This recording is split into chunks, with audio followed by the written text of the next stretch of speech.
All right, I'd like to draw this meeting to open. That didn't sound too intelligent, but anyways, I'd like the call to order and have the clerk please call the roll. City Council members Brown. Here. Hazen. Here. Hersey. Here. Jacobson. Here. Miller. Roberts. Here. Wu. Here. Mayor Marlin. Here. Okay. We have the next item on the agenda, approval of the minutes of the January 14th, 2019 meeting. Is there a motion? I will motion to approve the minutes. Okay. Dean Hazen, I'll second. Mary Ellis. Were there any corrections to the minutes? I don't see anybody with corrections. All those in favor, please indicate by saying aye. Aye. Any opposed? Okay, those are approved. Will there be any additions to the agenda this evening? No, there will not.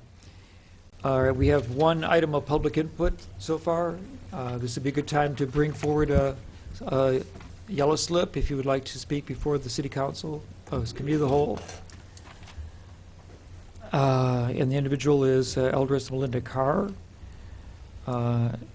And she would like to just comment that she has continued concerns about the Dr. Ellis subdivision, sewer issues, and equity and historic impact. Anyone else wish to speak before the Committee of the Whole? Okay, thank you. All right, any presentations this evening? None were listed on the agenda, and we have none. Staff report, and we now have information after having an audit. So Financial Director Elizabeth Hannon. And our auditors. Yes, I'd like to introduce to you Joe Lightcap, who's a partner with Baker Tilly Virchow Kraus, also known as Baker Tilly, our audit firm. So Joe is going to talk to you about the audit. I did want to point out a few things that just might be helpful. One is that when you look at our audit reports, it's important to remember that these are done on a different basis of accounting than other reports that you see. So for example, when you see the budget and our quarterly financial reports, those are all cash basis, and this is a modified accrual basis of accounting. Also, often the funds are combined in different ways for presentation in the CAFR. So you might notice, like when you see what's called the general fund in the CAFR, the Comprehensive Annual Financial Report, it looks really big, and the fund balance looks really big, but that's because it includes a couple of other smaller funds that are combined for the presentation in this report. So I'm going to give it to Joe and have him go at it. Please entertain and inform us. Thank you. Yep. All right. So I will go over the three different reports. You may have them in front of you. One of them you may not have. That's okay. I'm going to go over it really quickly. The first one being the Comprehensive Annual Financial Report, the one with the city's picture on it. There's another report, the communication to those charged with governance and management, that has our logo on the cover. And then there's a report on federal awards. I'll go over that one very briefly. But I'll start with the Comprehensive Annual Financial Report. And once again, the city has issued this, what we call a CAFR. It is more comprehensive than what is required by accounting standards, provides some more narrative about the city, and also provides some good trend information in the back in the statistical section. So it's more than required, and it's here to provide you a good resource to look back on the fiscal year to see how the city did. I'll be going over at a very high level. Feel free to stop me at any point, ask questions. If there was something that you noticed in your review that I don't go over, feel free to bring that up, and I can try to answer your questions as best I can. But I am going to start with the Independent Auditor's Report. This is page 1. So it's if you have the hard copy, it's right after the financial section tab. So the document, it's all city information. While we help prepare the financial statements, these are really the 3 pages that come from us. In this, once again, we issued a clean or unmodified opinion on the city's financial statements. It's the highest level of assurance you can gain from your outside auditors. And it states that the information within is reasonable in all material respects and can be reasonably relied upon by an outside user. Something on the opinion I wanted to point out on page 2 is an emphasis of the matter paragraph. This, if you were to compare it to last year, this is a new paragraph because the city, along with other June 30th year-end local governments, adopted GASB 75 this year. This is the accounting and financial reporting for post-employment benefits other than pensions. So because Illinois statutes allow retirees to stay on the city's insurance, they pay the full cost, but they're allowed to stay on the insurance.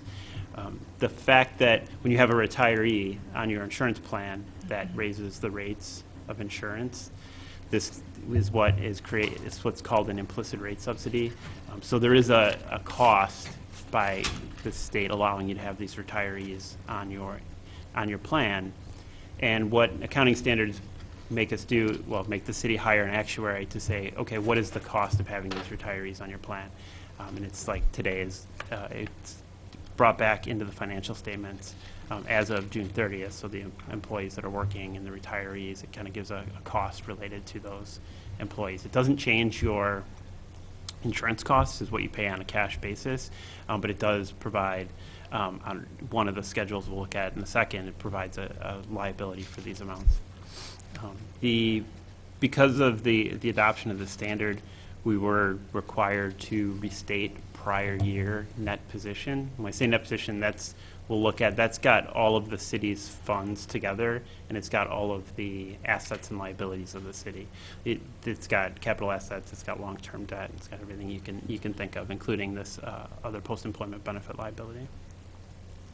The amount of the restatement was about $3.3 million in the governmental activities. So the net position, if we were to look at ending net position last year, compared to the beginning net position in this report is down about $3.3 million as a result of the adoption of the standard.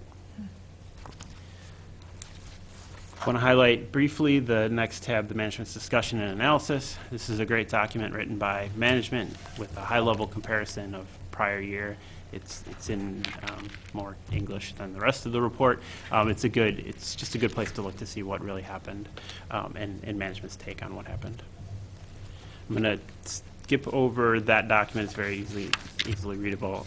So I go to the basic financial statements and the statement of net position. This is the statement I was talking about a little bit ago that has all of the capital assets, all of the funds. It includes a column for the library as well. And you can see that the non-current liability is about 3/4 of the way down, due in more than 1 year. The $39.3 million in governmental activities, that includes the other post-employment benefit liability that I was just talking about. Also includes net pension liabilities for police, fire, and IMRF, and the debt of the city. On the following page is the income statement for all the funds and all of the assets and liabilities. You can see that even though this large liability was put on the financial statements this year, that change year over year wasn't that dramatic, and the change in net position increased about $300,000 for governmental activities, went down about $230,000 for business type activities.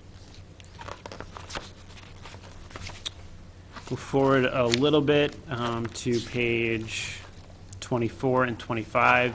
This is a little bit more of what you would be used to seeing, revenues and expenditures by fund, but as Elizabeth mentioned, there are different combinations of funds than you're used to seeing, and these also have short-term, well, the first schedule has all your long-term capital assets and debt. These schedules are on what we call the modified accrual basis, and they only have short-term receivables and payables. So they would include anything owed to you at June 30th or any bills that were due at June 30th, but just not paid yet. One of the things we look at is how much the fund balance the general fund has. And you look at how many months in reserves. Now this does have more than your corporate fund in there, but there's about 5 months in reserves in the general fund, up about a month from last year, and the fund itself went up about $2.8 million. On page 25, you can see all of the funds, all the governmental funds of the city went up about $870,000 compared to the prior year. Following this, there is some information on the city's business type activities, the parking fund, and then the internal service funds. On page 29, you can see again that the parking fund, the net position decreased about $200,000. And then there's a cash flow statement on the following page. You can see cash went down about the same amount. Following this, there's information on the pension funds. You can see how much assets and liabilities and net position on page 32 and the income statement on page 33. Following the statement of changes in fiduciary net position, there's the notes to the financial statements. This is a good spot if you want to really get into the details of what the different balances are made up of, the different accounting policies of the city.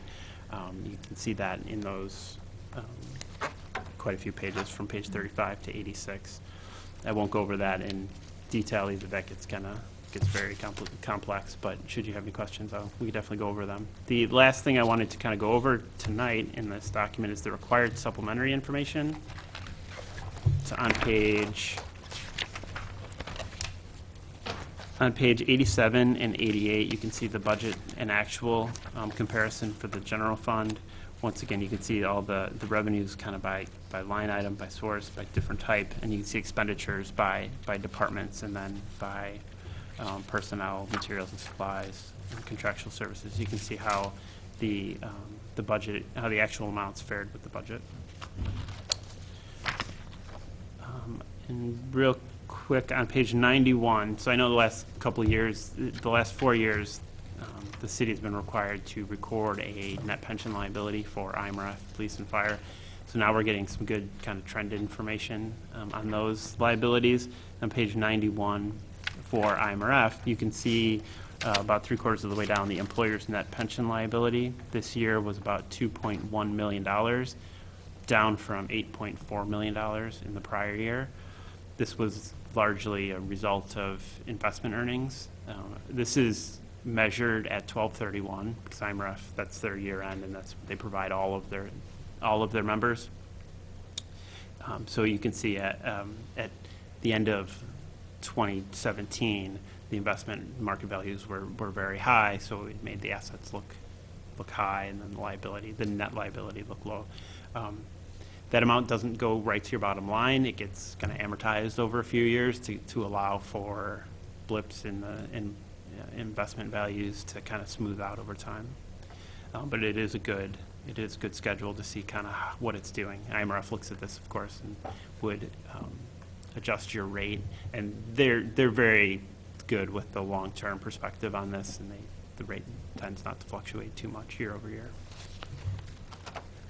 The police pension fund on page 93 and 94, you can see that 94 has the net pension liability of about $20.6 million, up a little bit from the prior year of $19.7 million. That was related to kind of some change in assumptions and experience compared to the prior year, to the actuary, what they thought would happen compared to what actually happened. On the fire pension on page 98, fire pension net pension liability went down from $9.1 million to about $8.6 million. Just want to kind of point out this trend year over year.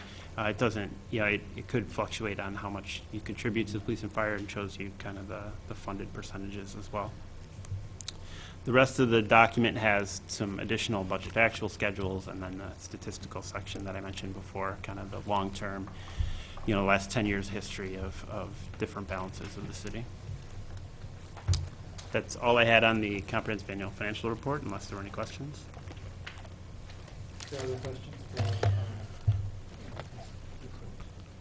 I have Yes, Dean. one question, I guess, for city staff is, if I'm understanding the two different reports correctly between fire and UPD, fire is funded at like 85%, and the UPD is funded at about 63% or 66%. Okay, I'm just wondering why there's such a disparity. So there's probably not just one reason for that. I mean, it probably has to do with, assumptions that are used by the actuary, which can be different for the two funds. But the other part, the thing that I have noticed most is that Over time, since I've been here, the investment returns in the police pension fund are simply not as good as the investment returns in the fire pension fund. That's part of it. It's not the only thing. All right, thank you. Were there other questions raised? Okay. All right. Do you want to go to other parts of Yep. the report? No? Okay. I will go to the communication to those charged with governance and management. This document satisfies a few different auditing reporting requirements on our part. So as I mentioned before in the CAFR, that's pretty much 99% city information. This document is almost 100% Baker Tilly information, but it kind of gives you the non-financial highlights during the year. The first audit standard that it satisfies is on page 1, which is the report on internal control. We are required to look at the city's internal controls to help plan the nature, timing, and extent of our audit procedures. Not to provide council with an opinion on internal controls, but if something comes to our attention that we feel is important to present to council, that is when it makes it to this letter. Whether we think it's what we call a significant deficiency, something that we think the council should know about, or a material weakness, which we think the lack of an internal control could result in a material misstatement to the financial statements. These comments are pretty consistent with what you've seen in the past here at the city, but I did want to point out with the change in the general ledger package last year, it happened mid-year for a lot of the different functions and a lot of different cycles. Because a control changed or improved during the year, we still have to report on the control for the entire year. So that's why you'll see a lot of the comments. You'll see similar comments to last year, but you'll also see, especially in management's response, how it's been improved under the new system. So next year when we come out to audit the 6/30/19, we'll be looking at the full year of the new system, and it's very likely that a lot of these comments will go away. We'll still have to test them and see that they're working as designed, but there's been a lot of good improvements in the internal controls at the city. There was always good compensating controls. You know, the finance office always understood kind of some of the spots in the general ledger that were susceptible, and there's always good checks and balances on that. But now you have a general ledger package that has some of those things built in as well, which is that much better in the grand scheme of things. I wasn't going to go over any of the comments because you've seen them in the past, but unless there were questions, it says skip ahead to page 6. This is kind of an important piece of this document because when we're out here doing the audit, we work with management to do our tests and to get questions answered, but we really work for council. So I want you to know that should you have any questions, concerns, to please reach out to us, and we'd be happy to address those. There's certain items in this part of the letter that you can look to and kind of pique your interest. And if there's ever anything you want to talk to us about, we're definitely open to have those conversations. The next piece is just some more informational points. Starting on page 9, there's a document, a letter that kind of helps you understand the implementation of the accounting standard I mentioned earlier. And then there's a few pages of some upcoming accounting standard changes. The Governmental Accounting Standards Board, they like to keep everyone on their toes, so there's usually a pretty big standard every year or every other year. So this kind of gives you some information on things coming down the pipe. Obviously, we'll work with management to get these implemented as seamlessly as possible, but there's just some more information for you where you could see your financial statements changing in the upcoming years. The last piece of this document is the required communications by the auditor to those charged with governance. This letter is fairly a stock letter, which is good because this letter would go over any disagreements with management, any kind of weird accounting treatment that we saw, and we're happy to report that there's none. So it's a pretty straightforward letter. And then following that is there's some representations. It's pretty much letters from management stating that they gave us everything that we asked for, and a lot more detail than that, but kind of the gist of those letters. So with that, I will open it up to any questions on that communication. All right, so would there be questions concerning the communication to those charged with the governance and management, which we just reviewed? So it seemed like we are making some improvements in recording, and also one of the things that came up, I'm not sure if it was in this document, that was the you had a concern about how the payroll was managed and how many people were using as checks and balances who didn't do too many jobs in concerning the output of the payroll and the appropriate checking for the amounts that were being distributed. So, but you did indicate that it was reasonable for a community our size not to be covering those with individual employees. Yeah, when you have a small department, it's hard to get the standard we look at is across all industries, public sector, private sector. So it's a pretty high bar. So when you get down to the local government where there's constraints on staffing sizes, you do run into these kinds of issues, and that's where the GL system can really kind of help in this area. There's always been good checks and balances and overarching compensating controls to make sure things look reasonable. And these comments also, they're not to say that we found anything related to them. It's very much a theoretical exercise comparing the city's controls to a standard and kind of seeing where they could be improved. So you're showing us best practice, if possible. Yeah. So Elizabeth. just to help maybe make this a little more real, I'll give you an example in the payroll system. In the old system, the person who was processing the payroll, who was issuing the checks, was also the same person who was entering changes in pay rates and such.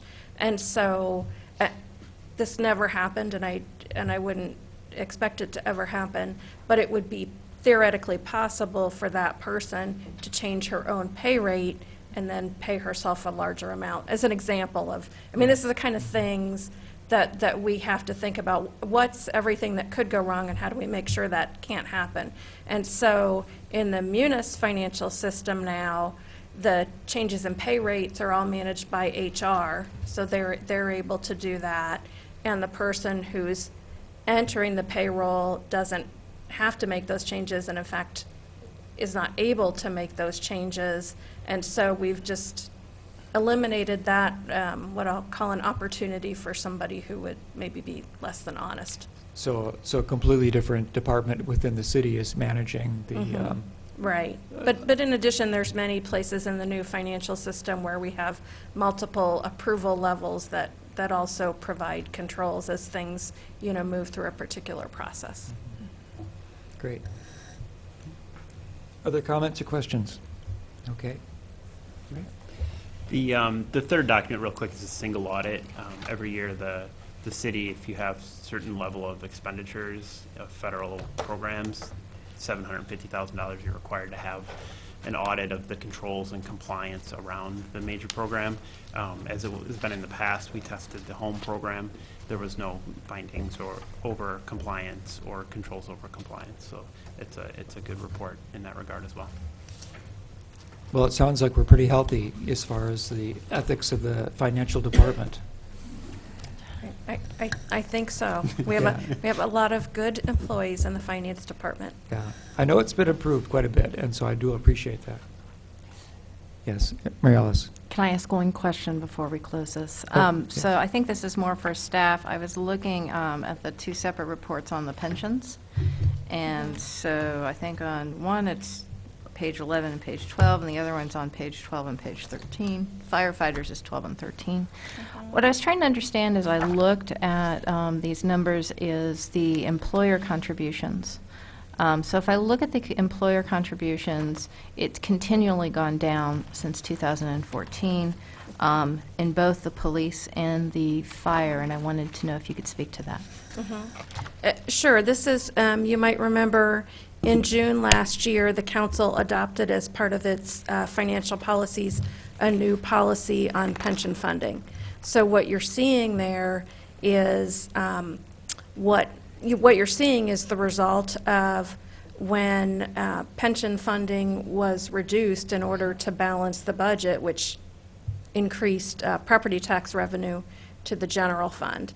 And so now the council has made a very specific decision to reverse that. So when you levy taxes in 2018, property taxes that we'll receive in 2019, that's going to go up and continue to go up for a few years until we reach that path that we decided to be on, which was we want to be 100% funded in 20 years. So really, it's just kind of a timing issue, is what I'm hearing you say? No, So- it's not just a timing issue. There was a decision made when we levied taxes in 2014 to reduce funding for pensions, and that was done in 2 steps. Initially, there was a small reduction, and then it was reduced to the minimum required by state law.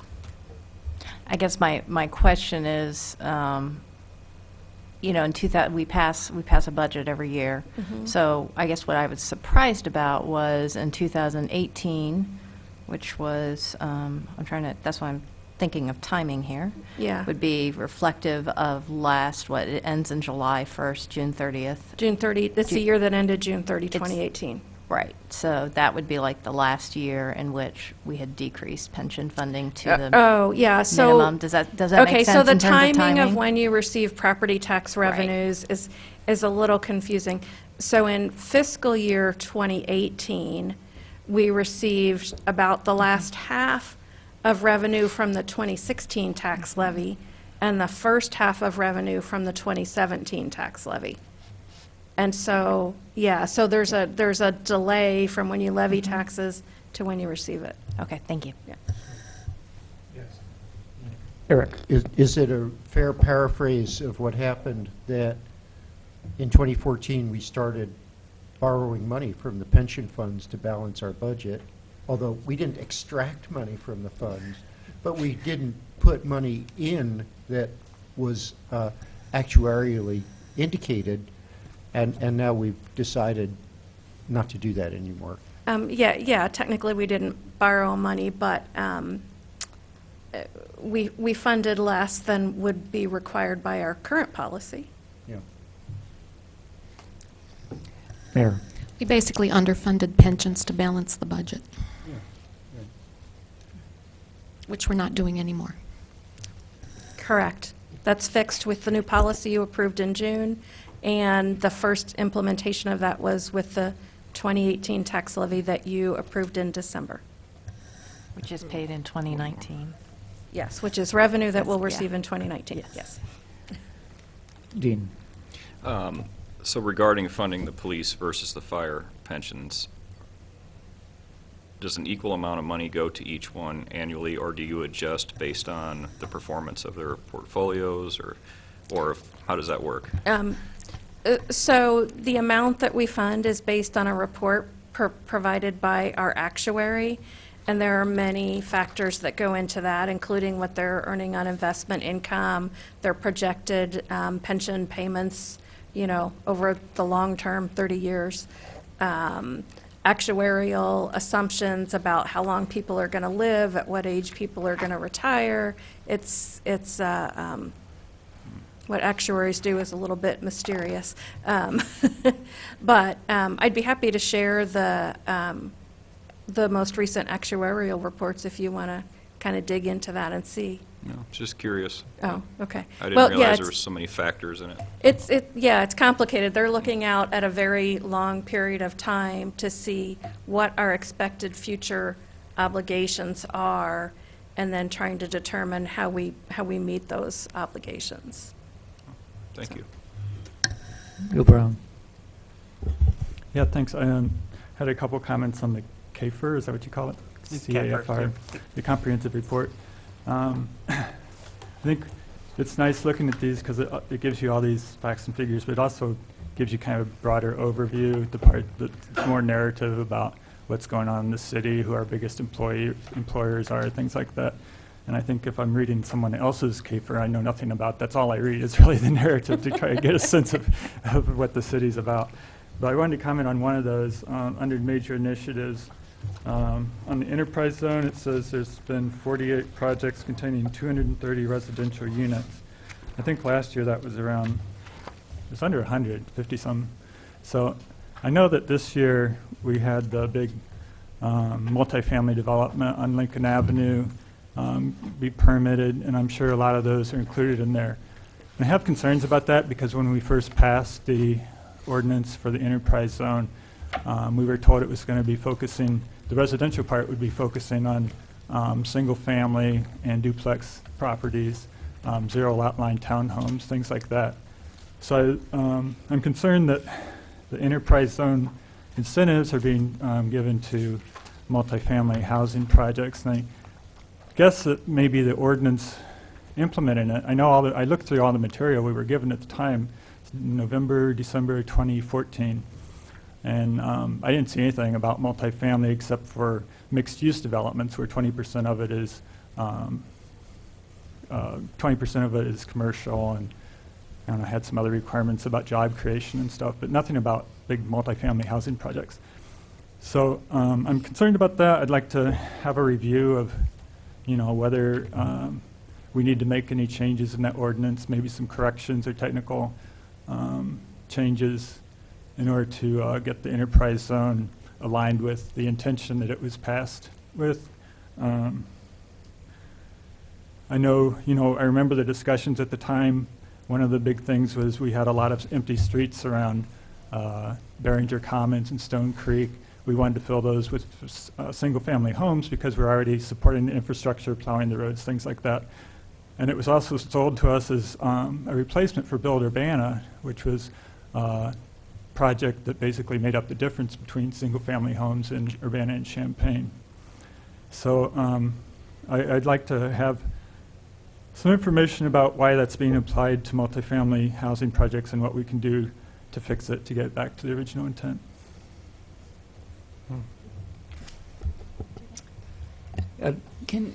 Carol, do you want to make a comment? Yeah, I think I'd like to understand better sort of the real scope of what you're asking for, because there were a lot of layers of what you were just saying, because undertaking something like revisiting the scope of the enterprise zone itself is that's a pretty significant body of work that we don't have staff time to perform anytime soon. So if you're looking for some clarifications, maybe that's something we could do relatively easily. But if you're looking for some kind of overhaul, that's another matter entirely. And part of when I say clarification, that's clarifying intent versus clarifying anything by changing the enterprise zone itself. Because that, as I understand it, was a years-long effort to get. Yeah, I understand that. And I know there's ways to amend enterprise zones, and hopefully we don't have to go down that path. I think there are also ways to make technical adjustments, or maybe just clarify rules of implementation to make sure that they align with the original intent. Because the original intent says that they would abatement of property taxes is permitted on the increased property value resulting from new eligible projects on commercial, industrial, mixed-use projects, and that was for the commercial industrial. For the new the title of it is property tax abatement for new single-family duplex residential development. It says for that it's supposed to abatement of property taxes permitted on the increased property value resulting from new eligible single-family zero lot line townhome and duplex residential projects. So I still don't see how multifamily projects fit into that. So I think clarification might be a good word. Okay, so could you and I agree to get together and so that I can understand precisely what you want? Sure. I mean, I've expressed this concern to the mayor, to you, and to staff before. Yeah, and I want to address it. It's part of it is I'm just at a disadvantage because I wasn't here. So if you could share the documentation with me so I know exactly what to focus on, I'd appreciate it. Sure, I'd be happy to do that. Okay, thanks. And so that was a question about appropriate application, really, wasn't that? Okay. Well, we all want to try to apply our ordinances appropriately. All right. So does that summarize the presentation by Baker and Tilly? That is all I have, yes. Okay. Do we need to accept the audit? Is there some kind of like functional aspect of the city council that would accept the audit, or we just are listening to it? Heck, let's vote on it. All right. All right. It's not a votable I'm item, is kidding. it? So I'm it's kidding. just a presentation. Okay. All right, well, thank you. Thank you. I would like to thank you for driving down from the Chicago area tonight and wish you safe travels on your way home. Thank you. We'll go to Black Dog on my back, so it'll be fine. Good choice. Good choice. Mhm. Okay, so that was the only piece of on the agenda concerning staff reports or presentations to the city committee of the whole. So we're going to go now to the first ordinance, which is ordinance number 2019-01-012, an ordinance vacating portions of certain streets, and these are Orchard Street between Church Street and the University Avenue, and Park Street between Orchard Street and McCullough. And this has to do with property that's within what you would call the campus of Carl Hospital. Yes, Brad Bennett. Thank you. Brad Bennett, interim co-city engineer. What I've got before you tonight is a proposed vacation of two sections of street. The first is Park Street between McCullough and Orchard. It is approximately 0.61 acres. And then the second street is Orchard Street between Church Street and University Avenue. That street right-of-way amounts to 0.88 acres. To give you a little bit of history and background, this right-of-way was originally proposed to have been vacated back in 1992-93 era. At the time, there was no public notice or public hearing before the proposed street right-of-way vacations were brought to council. There was such a public uproar at the time that the vote on the right-of-way vacation was tabled because of the lack of public notice and hearing, and the council actually adopted an ordinance, which was 92-93-97, which was actually entitled "An Ordinance Requiring a Public Hearing Prior to Vacating of a Street." So, kind of jumping forward a couple years, in 1995, as part of a development agreement with Carl Hospital.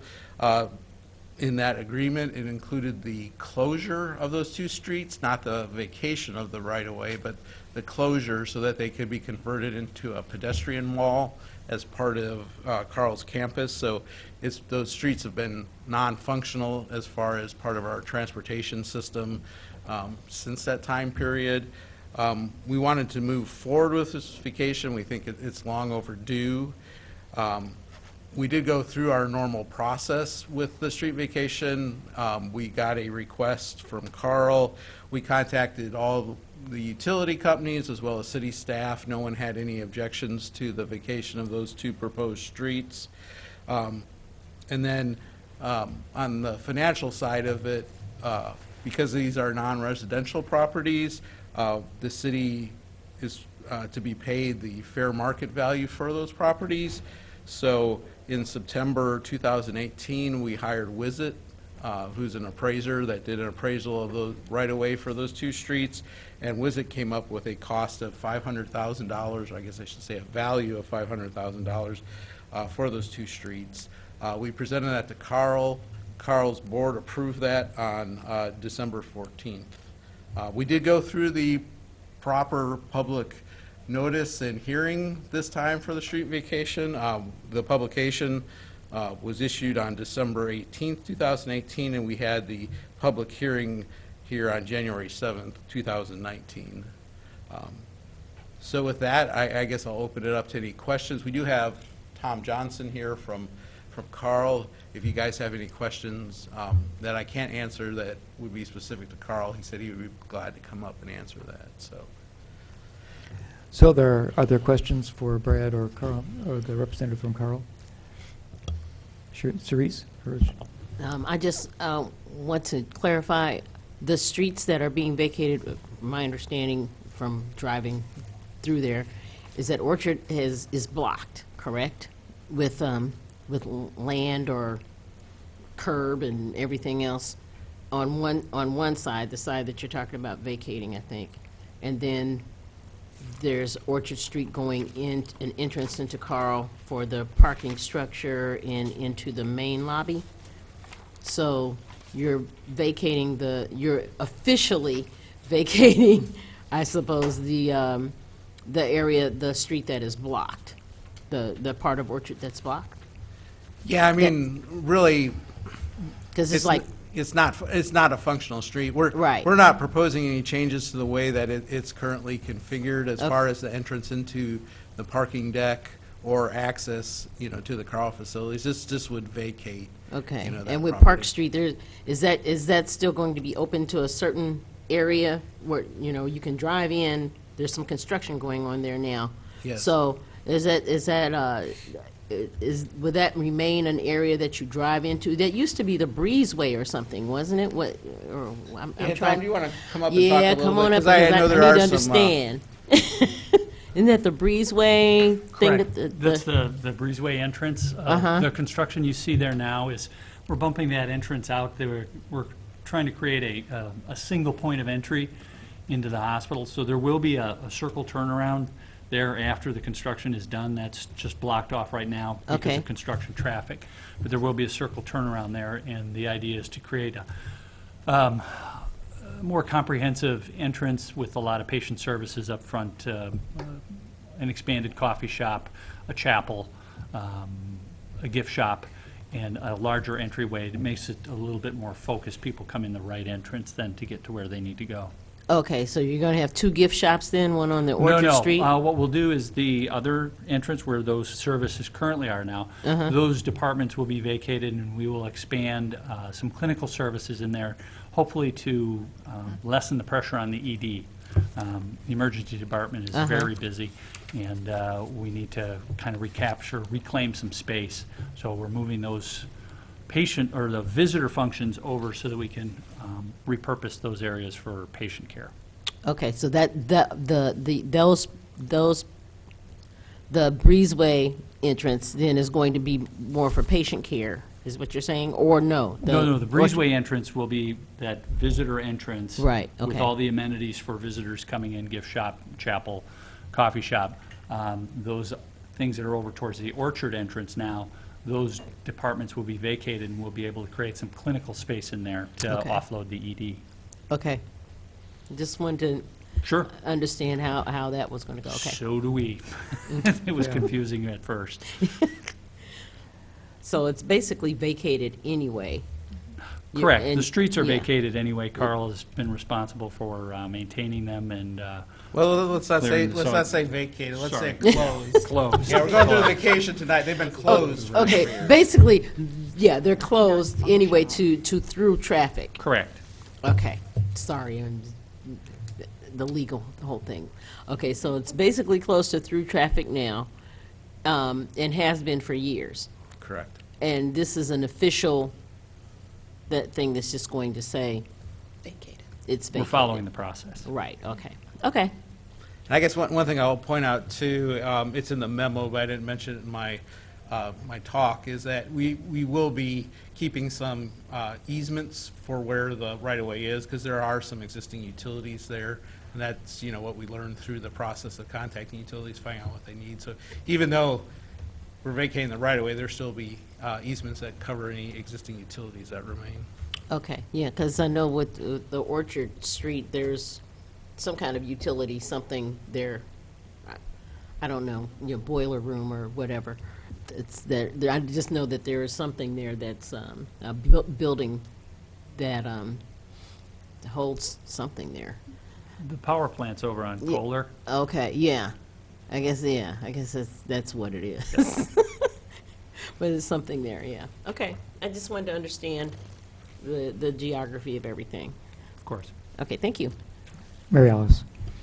So, as we saw tonight, and as we've heard from Elizabeth many times, that when there's a unexpected amount of income, that should be paid to pensions or to the VERF fund. So I'm wondering, to city staff, what is the plan for the $500,000 if we do approve this? As you know, we have a capital project, MCOR Phase 5, that we have a financial responsibility to fund, and we're expecting that that will be underfunded when it's time to begin next year, and so we plan to put this money towards the shortfall of the MCOR Phase 5 project. And if there is any left over from that? It's unlikely that that would be the case. Current I just want to We don't push have it into the pension fund. Current underfunding is $550,000, and it'll probably increase before the project actually starts. So, Good question. All right, so any other questions for concerning the Carl Street vacations? All right, so those, can I hear a motion? Yes, Mary Alice.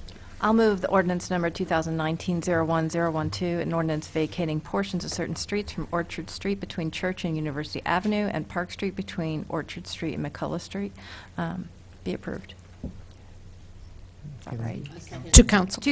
Oh, we're in committee of the whole, I'm We're sorry. in committee of the whole. Thank you. To council with a recommendation for approval. I'll second. Okay. Bill Brown. All right, other discussion?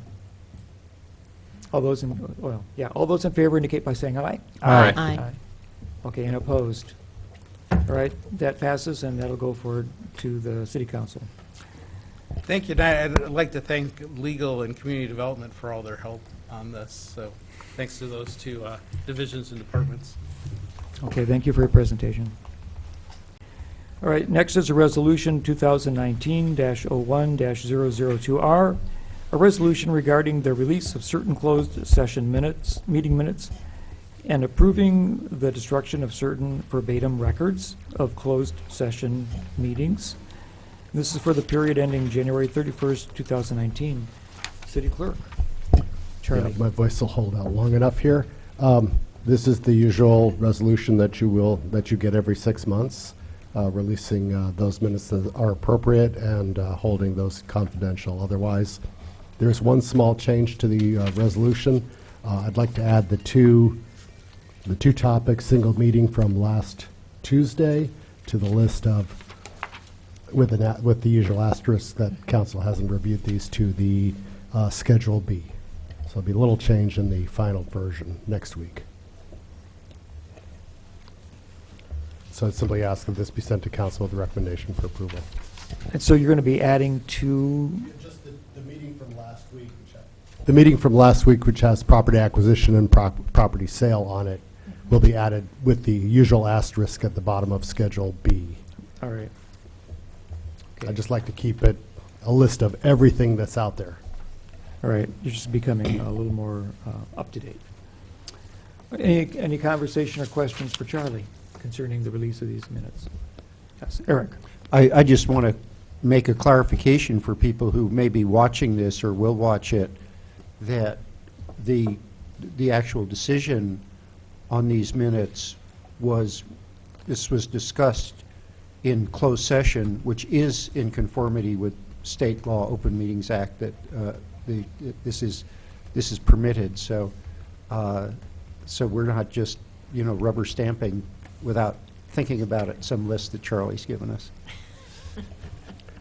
And these are fairly old minutes, is that correct, Charlie? Yes. Yes, it's a minute, and it should be noted that the typical set of minutes that gets released every 6 months, one set is the minutes of that previous closed session discussing the closed minutes. And now Jim wants to say that I stated something slightly or majorly wrong with respect to the law. Go ahead. Just to summarize the law, you did not mangle.